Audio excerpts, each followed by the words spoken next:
Welcome back.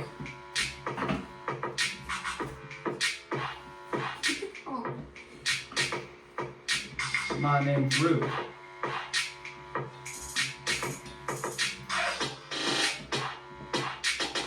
All right, guys, welcome back to episode 2 of Talk Therapy. Today we'll be discussing, what is it? Body image. Wait. No. Body. Wait, how'd I do it? Body image. Which also plays into our technical term, which is self-image. Yeah. We're talking about self-image, body image, whatever you choose to call it. It's pretty much the same thing. I do have a quote to start this off. I hope you take it to heart. You should. If you are struggling with self-image, just remember this. It's not who you are that holds you back. It's who you think you're not. Oh, wow. Really think about that. Yeah. You know, everybody's out there trying to be somebody else, but the best thing you can do for yourself and for your self-image is just be yourself and love yourself for who you are. Realize your own faults and work on them day to make them better, you know, not to try to emulate somebody else. Yeah, that's crazy. So self-image? Self-image. So self-image is actually a negative thing. Self-image isn't a neutral term of how you view yourself. It's actually a negative thing because you said that it's what you think you're not. No. Self-image is a neutral thing. Mm-hmm. But I feel like, generally speaking, when somebody brings up self-image, they attach it with a negative connotation to it. That's true. But there is positive self-image. Somebody that's confident, somebody that wakes up every day and looks in the mirror and says, I'm good, I'm happy, I look good, I'm happy with myself. That's them having positive self-image. But true. Somebody that wakes up and is like, I hate myself, I hate my body, I have a bad personality, that's negative self-image. For sure. I know for sure that like self-image is like associated usually with negative, because as soon as you read that, it like resonated with me. Like, I don't know about y'all, but I was like, absolutely. Which, are you okay with me kind of like piggybacking off of what you just said? Yeah, I love that. So like how you said it's like neutral and it could be positive or negative. Mm-hmm. So then do you think we all have multiple body images? So for example, like, so I guess we have a self body image. Mm-hmm. But then for example, like, could you be in charge of my body image? Like, okay, so like for example, like, my mom might view my body image differently than you may, or I might. Yeah. Or at that point, does it just become perception and I'm the only one that can determine my own body image? I think that's what it is. It's perception, because self-image or body image is what you think of yourself. It's not what everybody else thinks of you. It's what you think of yourself. It's basically what you see when you look in the mirror.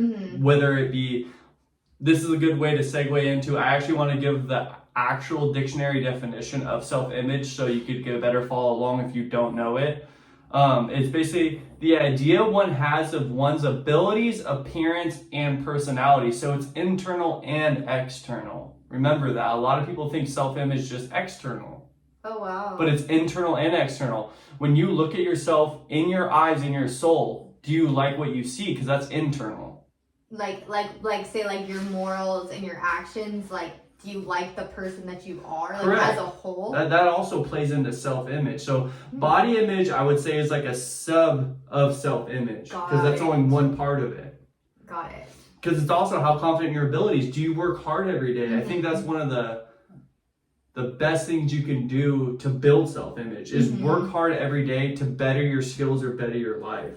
And honestly, how can you argue with that? Like, people say, oh, I don't want to do that. But like, working hard, not everyone wants to do. But why wouldn't everyone want like what you get out of working hard? Yeah, exactly. So I don't think anyone can really argue with working hard gets you to where you want to be, to happiness or whatever that ideal outcome would be. No, I agree for sure. And like, let's just go into like, what do you think ways are, besides working hard, that you can use to better your self-image? Not just body image, and not just like, you know, internal self-image, but like just self-image in general, whether it be under body or be under internal. Like, what can you do to, let's say, love yourself more is, I think, a good way, a very simple way to put self-image. How do you love yourself more? well, this is actually a great question for me because I'm on a self-love journey this year. And what I've been trying to practice is positive affirmations. So basically just telling myself something positive about myself or something that's going to be positive about my day. So I feel like that's huge because I feel like the more you hear something or the more you say something, you're going to start to believe it. So if every day I tell myself that I'm stupid, I'm never going to be successful, I'm obviously going to start to believe that. Correct. Yep. But if every day I'm like, you know what, like I'm going to have a good day. I look in the mirror, oh my gosh, I feel so pretty today. And like, if you tell yourself every day, oh, I feel pretty, I feel handsome, anything like that, I feel like maybe at first you're not going to believe it, but before you know it, you're going to look in the mirror and be like, oh wow, like, I'm looking pretty good. So anyway, so I would say positive affirmations. And then this one I feel like not everyone can agree with, but I say manifesting because it gives you something to kind of work towards, which I guess that's kind of hard work, but something to be excited about. And I feel like when I'm excited about something, it's because I'm passionate about it. And it kind of, I notice when I'm excited about something versus when I'm neutral, I'm a lot happier. Like I'm excited to go do that thing, and then you accomplish one little piece of that thing you're trying to accomplish, and now you're feeling like motivated and like I don't know the word, like you're feeling like you're being like successful and like I don't know. I just feel like I really feel like it falls under working hard. Yeah. Somehow it always circles back. It's like the hero's journey. But playing off of what you said about like your self affirmations and like the negative self talk versus positive self talk, I personally think that's where the term "fake it till you make it" came. Yeah, for sure. But I don't feel like you're faking it. Like I feel like that term is not a good term to use. That's what attaches the negative connotation. Like you're not faking it. What you're doing is you're changing your perception of yourself. Every day, little by little, you're chipping away at the block of being like, I do love myself. And what can I do today to make make me love myself more the next day? Like what are little things that you're doing? Like wake up today and you go on a morning walk because you know it's healthy and you know that's good for you. And when you get home, you're going to be like, wow, I'm really happy. And I went on that walk. I didn't even, and like, let's say you didn't want to go on the walk. Yeah. But you did anyway. Well, when you get back, you're going to feel good. You're going to get endorphins released. And guess what? That's going to improve your self-image. But all it was a 30-minute walk at the end of the day. And literally every time you do something, at least for myself, and I almost feel like I can speak for you too, anytime you do something that you weren't, wanting to do, are the times that you enjoy it the most. You enjoy those benefits the most because you push past that like instant gratification of not having to do it and just doing it and being like, wow, like I really can do that. Like that's so cool. Exactly. No, I 100% agree. You know what I do and what we do. I'm gonna go through some Google terms here to kind of keep this conversation flowing until y'all comment. I didn't see no comments, bro. What's up? No, I'm just kidding. I love you still. But anyway, this is I just looked up how can we improve self-esteem. Yes. I feel like that's important. I feel like that's more important than anything else about self-esteem, right? Number one, what you said, positive affirmations. It says, be kind to yourself. And it sounds so easy, right? It's not. Yeah. No, really. It's not easy. Like she said, pushing through those hard times. So like, let's say you're getting ready and a lot of the time you don't even notice that you're having negative thoughts about yourself. Yeah. It's just so natural to be mean to yourself. And a good thing that I personally like to say is like, I tell her this all the time. If I saw somebody else talking to you the way you talk to yourself, I'd beat them up. He does. He tells me that a lot. And can I share a little secret that he made me do? And then every time that I'm being negative or being mean to myself, he makes me say 10 positive things about myself. And I cannot repeat them. And if I get help, I have to start over. And, honestly, like at first, when I first started, because you're not negative mindset, no, I don't want to say anything good. Like I'm stupid, But then like, by the time you're at like 4 or 5, you're like halfway like, dude, I'm just trying to finish. Where's the rest? And the other part's like, how can you stay mad when you're saying positive things about yourself and you're having, a support system right here being like, no, come on. I can think of plenty. Where are they at? Like exactly, So I think it's like, yes, being positive with yourself, but maybe even like having, like a nice little support system too for when you are feeling down and be like, hey, what are you doing? Be positive.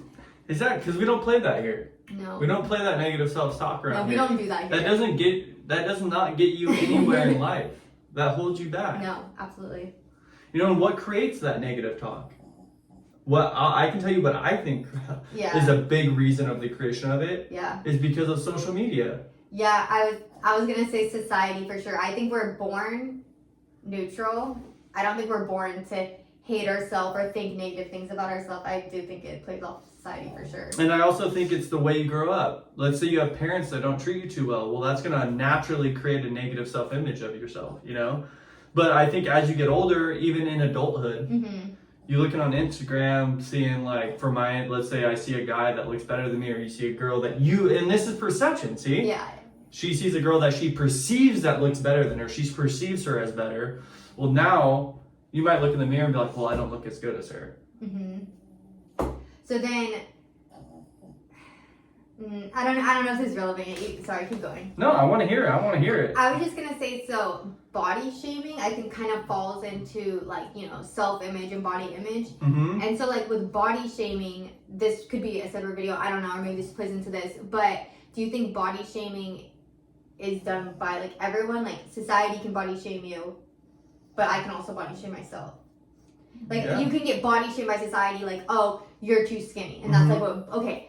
So then do you think that body shaming creates negative self-image? Or do you think I've already had a negative self-image? Like, okay, do you think if I'm already having a positive self-image, body shaming is not going to affect me because I'm already in that mindset? Or do you think anyone can really?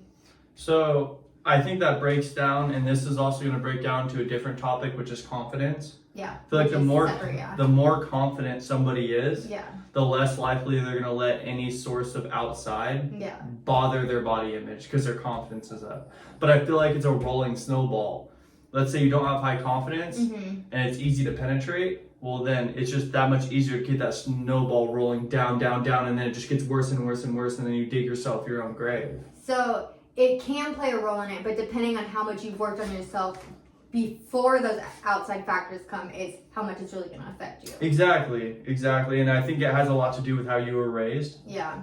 Naturally, until you get old enough to realize, like, you work on your faults, which can build your self-confidence, you know? Like, hey, I realize I have negative self-talk. It comes very natural to me, so I need to make a conscious, logical effort to change it. Yeah. And then once you start doing that, you're going to build that confidence. You can't build confidence in a stagnant state. Yeah.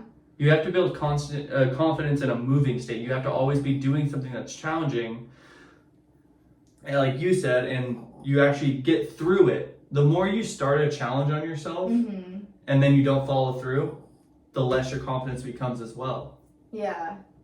And that's almost worse because you set that for yourself and you can't even do what you tell yourself. Right. That doesn't feel good. And if you can't even hold your own self accountable, why does anyone else going to take you seriously or believe that you can really accomplish anything? Exactly. Let's go to number 2 here. Yes. Number 2 kind of falls into number 1. It just says, try to recognize the positive. You know, if you're a naturally negative person, which I can be at times, I'm pretty grumpy in the mornings, I have to say. Like, I have to tell myself, like, okay, you know, I kind of do to myself what I do to her. I'm like, okay, what's going on that's positive right now? Like, okay, I woke up in a comfy bed. You know, I have hot water. I can go take a shower. Yeah, those things are simple, but if you really think about and show gratitude towards things, it's going to change your mindset. It's you know, there's plenty of people out there that don't have hot water, or don't have food to eat, or don't have can't afford an live sign. Right. Because we're live. Right now. That's honestly what I challenge you guys to do that. Each morning, practice gratitude. Say 5 things you're grateful for. And it's actually, the more you do it, it becomes more challenging, but it actually becomes more like deep and like life-changing because it's easy. Okay, at first, okay, I'm thankful for my mom. I'm thankful for my food. Okay. But now you're on day 10 and you've been grateful for those things and you can't be grateful for the same things. Now you're thinking deeper. Oh, I'm grateful for the walls that protect me from the rain. You know, you really got to get deep, and it really makes you like think within and realize, like, again, with the perspective of how fortunate you really are, because it is easy to get like tripped up over those minor inconveniences in our day. A couple of those, and now you're just have labeled your whole day as a bad day. So yeah, and like, to even go a little bit deeper, the way I think about it is you have to create happiness internally to have happiness externally. Mm-hmm. So if you're not happy internally, you're not going to create happiness around you. You're going to create what's internal on the external. You're going to like attract that energy. So, yeah. And he always tells me too, like if I'm having a bad day, he always is like, okay, well then like let's restart. Like you can always restart your day.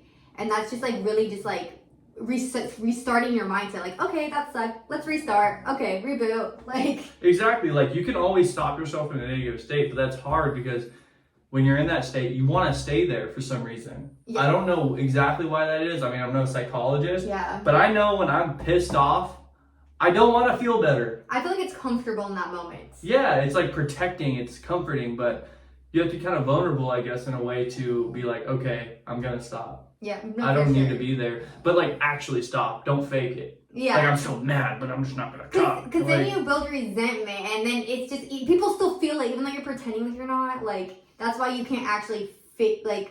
So you actually need to put the efforts to actually do it. Yeah, internal work. You know, mm-hmm. which kind of like leads into number 3, which she kind of already said, which is build a support network. You know, I support her, she supports me. Mm-hmm. And like, you know, you have to build a positive support network. I'm at you know, an adjective in there. you want a positive people that care about you, that want you to do better, that want you to grow. Like somebody, maybe even an accountability buddy. That's what I like to call it. It's, you know, a buddy that you can call that when you're mad or sad or being negative, or if they're with you, they're gonna call you out and be like, in a positive way, but be like, hey bro, you're being negative. And you kind of do what I do. Just be like, tell me 10 positive things right now. Yes. Right now. Stop what you're doing. Tell me 10 positive things. Just build a support system around that. And if he can do that for you or she can do that for you, then you can do that for them. 100%. And I would rather my loved one be upset with me in the moment if it's going to benefit them long term. So be mad at me, be annoyed with me, but guess what? If it's going to make you a better person or make you happier in the long run, then I'm going to take that every time. Exactly. This is number 4. Mm-hmm.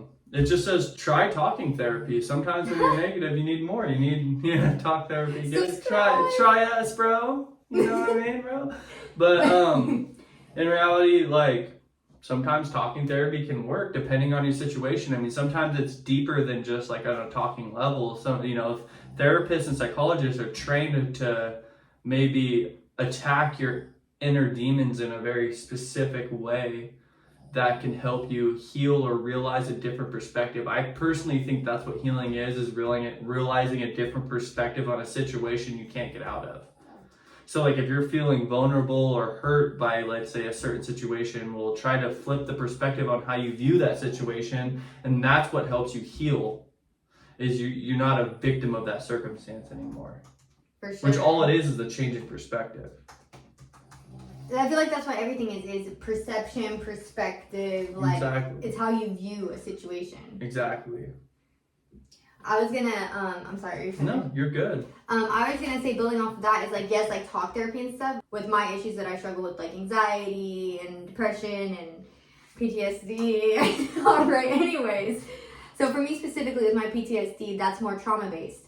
And so just talking about it is very surface level. So for example, some of the therapy I've been to is EMDR, which if you didn't know, is eye movement desensitization. I'm sorry, I'm not like wearing my glasses. Eye movement desensitization and reprocessing, aka EMDR therapy, is a mental health treatment technique. This method involves moving your eyes a specific way while you process traumatic memories. EMDR's goal is to help you heal from trauma or other distressing life experiences. So why you would need like separate therapy for that is because actually the trauma part of your brain is locked away separately. Mm-hmm. And so in that case, talk therapy wouldn't work. Basically what I'm trying to say is talk therapy is amazing, but it shouldn't stop at that. If you are struggling with something deeper, I think that you should explore your options so you can get the help that you need. 100%. I agree with you. And like, I was actually very curious when she told me about EMDR therapy. What is it? EMDR therapy? EMDR, yeah. It's actually very interesting. Like, I would love to try it just because it's weird how they had you visualize certain things and do certain things. And you say, I mean, you're gonna have to explain it, but it's like putting something in a box and then crushing the box, right? It's crazy. Like, I don't fully remember the whole thing, but basically my therapist made me think back onto a traumatic memory. And then he told me, like, picture it's like a film roll. So there's a bunch of little like events. And then I'm playing it in my head, and then when the part that triggers me the most happens, I have to pause it right there on that like traumatic part. Clip it apart, put it separate from everything, lock it away in a box, throw away the key. So now that memory, that bad part of that situation is gone. We locked it away, we put it away. He keeps talking to me through it, keep looking at the film roll, all of this, you know, and somehow by the end we circle around and I open that box. Tell me why. Tell me why. That picture that I cut off of that film roll, no color. And when I first saw it, that whole film roll, it was all in color. It was vivid. It was vivid color and everything. So it's like almost like a symbolic way of like taking power away from the situation. Mm-hmm. I don't know. It's super crazy. If you're struggling with something traumatic, you definitely should look into EMDR and see if that's something that works for you. Because it's crazy.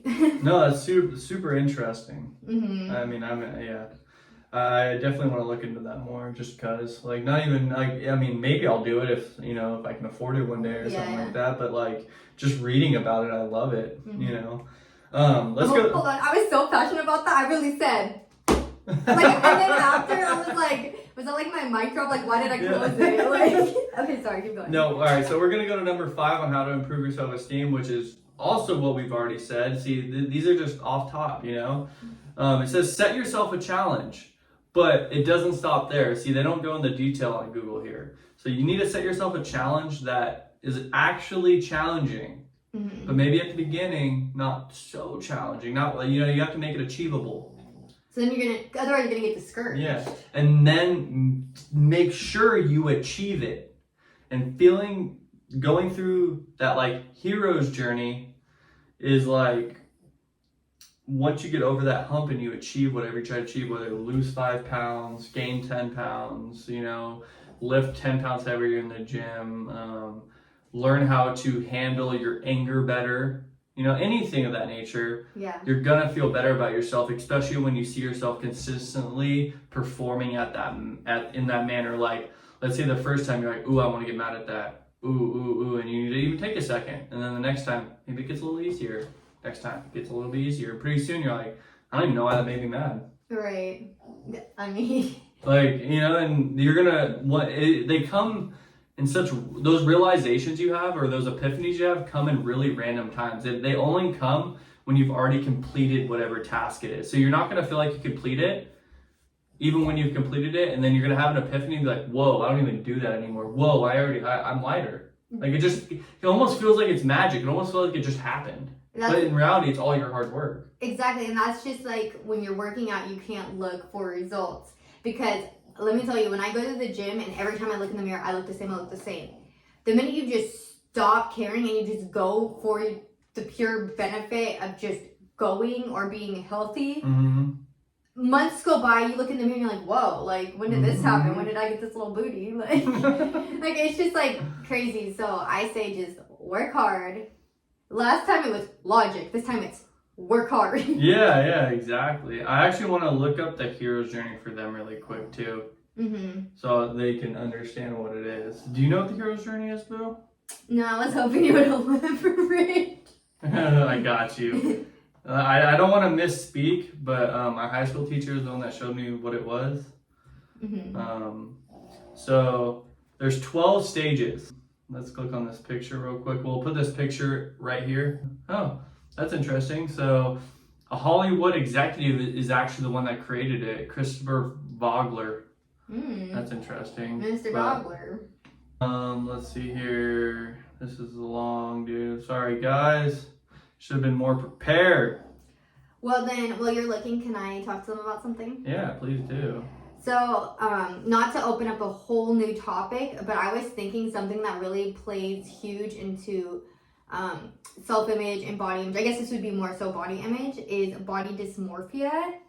And I feel like that's really huge in society. I mean, I feel like, at least I can speak for myself, I have struggled with that at some point in my life, even if it wasn't full on body dysmorphia disorder. I still maybe viewed myself in a way that I wasn't actually appearing.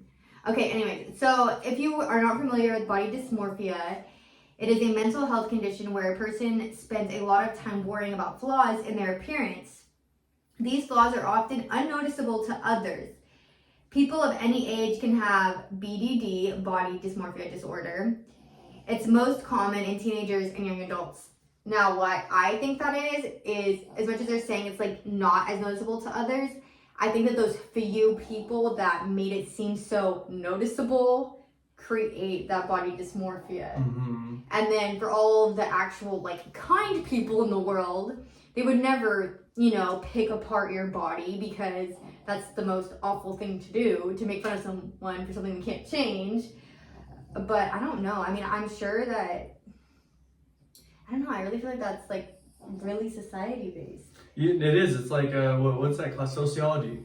Sociology, yes, but it's saying body dysmorphia disorder. So I wonder if you can also just like, I think those disorders get created by growing up in bad households. You think? Okay, so how about, did you find what you needed to talk to them about? Yeah, I did. Okay, so how about you go over that? I'm gonna try to figure out if this is something that society creates for us or if we're born with it, because that's pretty interesting. All right, so we got I'm just going to start with number 1 and go all the way through 12. All right, guys?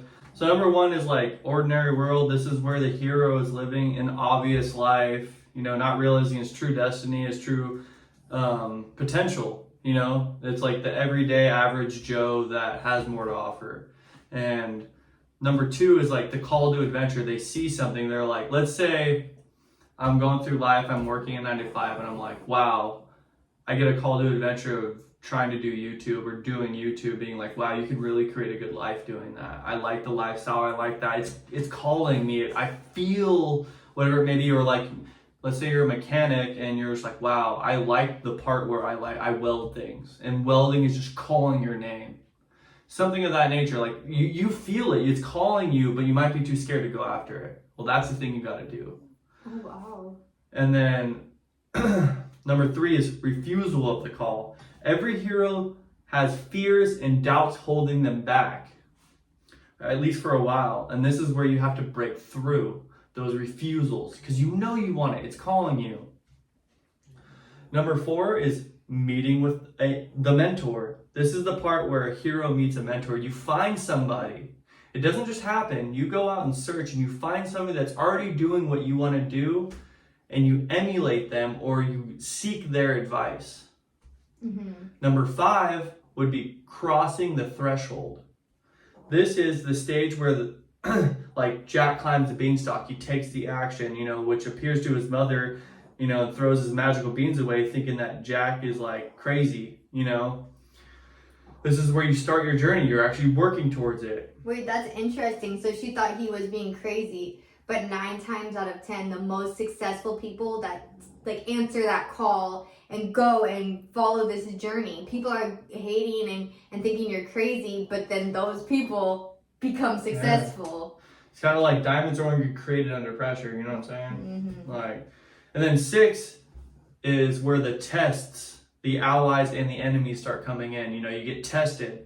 This is the part where the hero is confronted by challenges by his enemies. In this time of trial and tribulations, the hero must decide who to trust and who to create enemies and avoid, and basically what aligns with what your calling is. If you want to be a welder, you're not going to hang out with a carpenter, hypothetically speaking. You still be friends with them. But you get what I'm saying. Like, you want to surround yourself with professional welders, people that are your friends that want to stay late after work and help you work on your beads of weld, or find a video editor that's going to help. Maybe you pay them, but you guys become friends and he's willing to help and stay later or give you a discount and like try to really help you get better at editing.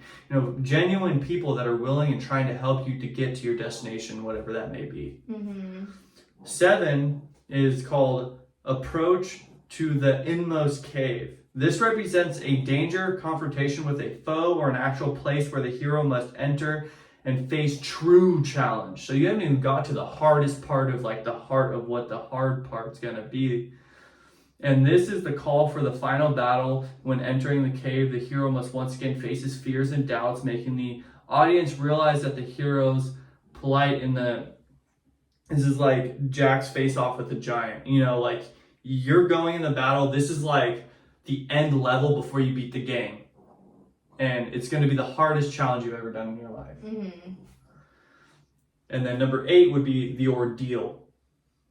The ordeal is when the final battle occurs, and when you must fight that giant or that big challenge. The moment of truth is when the hero is reborn through some sort of death. And with this, doesn't mean you actually failed. It means you're reborn. It means you're reborn into a grown and growth state of, you can no longer fit. It's like it's like when a caterpillar goes in a cocoon and they come out a butterfly. Mm-hmm. They died, but they were reborn into a beautiful butterfly. That's really interesting because I feel like this is, again, my first time too hearing about all of this. And I feel like a lot of people would probably like go on a steady path and maybe like fail at number 7 because that's the part that really tests people. And like I feel like if you can make it past number 7, okay, then you got this. But it's gonna be little tests along the way. And it's also just really interesting. This is like so like ironic because I'm such a numbers person. But usually like new things start every 7 years, or people say that marriages fail every 7 years, and it's just interesting. Like this is like a life kind of journey. And number 7 sounds like when a lot of people would fall off. And that's why not everyone seems to be successful, but.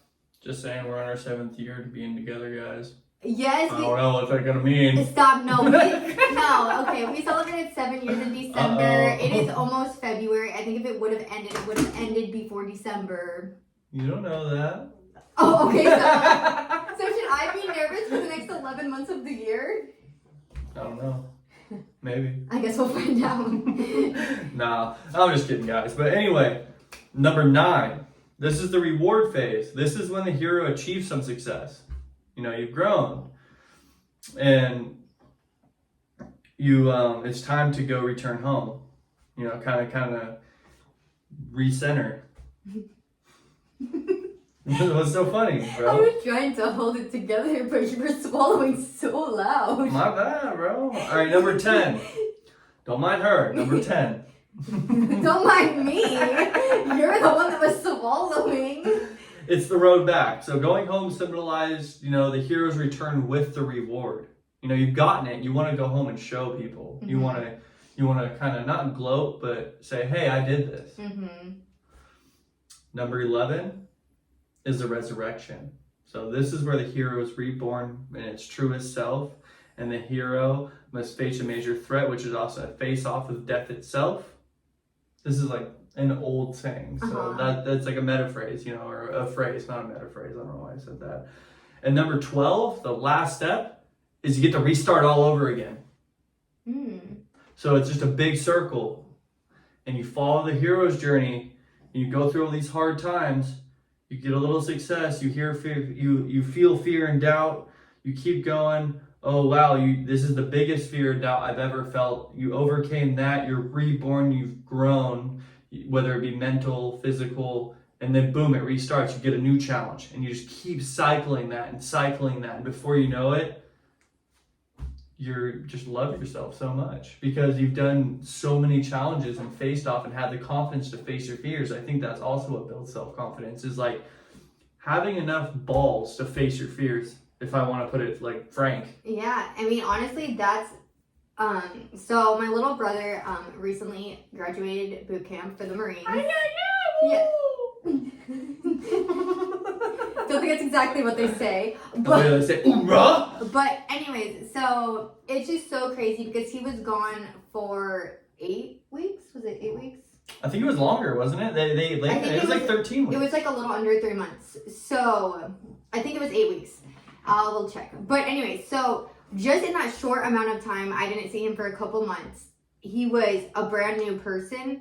And this isn't really about like advocating for the military. You can have your own decision on that. But what I'm saying is they broke him. Like, some of the things he will tell me, you know, like, you're in your most vulnerable form, you know? And, like, going through those hard times, like you just talked about, actually made him such a confident person. Like, just, you know, writing him, you can just see the way he talks, the way he presents himself is so much more confident. The way he walks, like, you can just see it. And if he didn't go through those life challenges and really, like, got down to his purest, most vulnerable self of, like, wow, this sucks, but I'm not going to give up.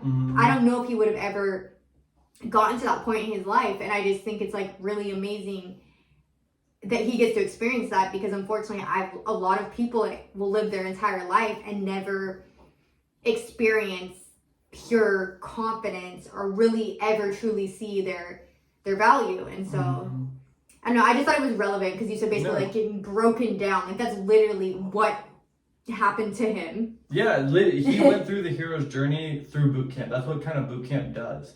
Just in a more extreme form, in a very physical form and mental form. Like, they stress you out so much, you know, and they put you through this on purpose. They know what they're doing. They're trying, you know, and like that's essentially what they're doing. And like, you can do that to yourself, guys. Like, some people, it's harder than others, and that's what, you know, people just like, that's where the having enough confidence or balls to just be like, even say F it. Let's say you don't have enough confidence and you're just telling yourself, you got to get yourself to a point just where you piss yourself off. Be like, I don't like where I'm at. F it. I'm gonna do this. I don't care how bad it hurts anymore. Because honestly, my brother was saying it was more mental than anything. Yeah. Like, so it's not like you need to be super whatever, like physically be like wrecking yourself, but like mentally, like honestly, that's like your brain is like the strongest muscle because you're constantly working it. Like, it's always evolving. So like, why not put a lot of your time into making it the best thing it can be? I mean, all of our body is connected. And so like, for example, like if you're stressed out or you're feeling upset, now your stomach, your organs are going to take that on. And now not only are you mentally not good, now you're physically feeling those effects. And then it's just a whole domino effect. And now you just don't want to do anything. And that's going to put you into a depression. And then hero's journey. Bing, bang, boozy. Me and you in jacuzzi, you know. Next month. All right, what you got over here?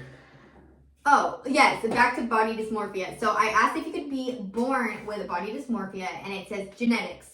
Some evidence suggests that BDD, body dysmorphia, is more common in people whose family members also have BDD. But it's difficult to know whether symptoms such as believing that you are disfigured or frequent mirror checking are inherited from your parents' genes or are picked up from their behavior. That's actually really interesting because if you watched or listened to our last podcast, Daniel mentioned how he feels like babies emulate their parents, or he said that they do. They emulate their parents. They think that they're their parents. If you didn't watch it, right here. Yes. But, and then he also, I think, brought that up today, something about, you know, I don't want to quote you guys listened, but it's just interesting that maybe some of the people that may think they have body dysmorphia actually don't. And that kind of plays into like what you were saying on our last podcast, logic versus emotion. You can pick up the mannerisms of a drug addict without doing drugs. It's very similar. This body dysmorphia thing, I kind of want to do like a mental health thing. So I don't want to go too deep into body dysmorphia, but I just felt like that played a part into this. I feel like everything's connected, but... Well, 100%. Everything has some strings attached, you know? But yeah, so let's end this off with, I'm just going to reiterate things you can do. If you don't have self-confidence, like, I want you to really listen to these. These aren't necessarily from me, but I do believe these as well. So, you know, and I'm going to give you the ones that I think are going to be the most user-friendly, especially if you don't have self-confidence, which is one, you really got to be kind to yourself. You really have to be self-conscious enough, like conscious of yourself to realize that you're having negative thoughts about yourself. I want you to think about that right now. Yeah. When you woke up this morning, what were the first thoughts you had besides having to pee? I'm like thinking, and I think mine was having to go to the bathroom too. Yeah, so besides that, what were they positive? Were they negative? And if they were negative, you need to wake up tomorrow, start now, and wake up tomorrow and be like, okay, your first thought, I'm going to be positive. I'm going to be positive with myself. And be kind to yourself. Tell yourself kind things. I want you to tell yourself you look good because you do. You know what I'm saying? Or even just waking up and being like, today's gonna be a good day. Exactly. Simple. Like, it doesn't have to be crazy, but you have to exit the negative in a conscious manner to bring in the positive. You only have so much room in here, dude. Like, you know what I'm saying? Yes. And then I think it's important, like, look at the people you have in your network. Are they positive or are they negative? You know, build a positive network around yourself. Go make some friends, like, that are gonna help you. And stay away from negative people. Like, if they're generally just being negative for no reason, like, and you don't have enough willpower yet to, let's say, feed that off, and you don't know how not to take in that energy, stay away from them. Like, just be around positive people that are here to help you and here to try to make you feel better. Set yourself a challenge, which I want every single person that watches this, I want you to set a challenge, and I want you to comment your challenge down below, because we're going to help you hold you accountable. I want you to give me a time frame and what you want to do and the time you want it done by, because we will be commenting on your comment on the day you say you want to complete the challenge. And we're going to ask you, did you complete it? And I want to hear a bunch of yeses. And I want you to, I want to hear that. Set yourself a challenge that's attainable. You got this. I know you guys do. I want to see it. And hey, I'll even give you more motivation. We'll shout you out in our video. If you're watching us, we'll post it on the screen. If you're listening to us, we'll shout out the name. So you have no excuses. I want to hear these positive things going on in people's life. Accountability. Yeah, get yourself. Yeah, we're gonna be your accountability buddy for this challenge. We are a family. We are the 80 fam. If you are subscribed. Exactly. We care about you. We want you to be confident. We want you to have a good self-image. Absolutely. So, with that, we're gonna see you in the next video. We love you guys so much. Please comment and subscribe. I want to hear your challenges, and we'll see you in episode 3. Bye, guys.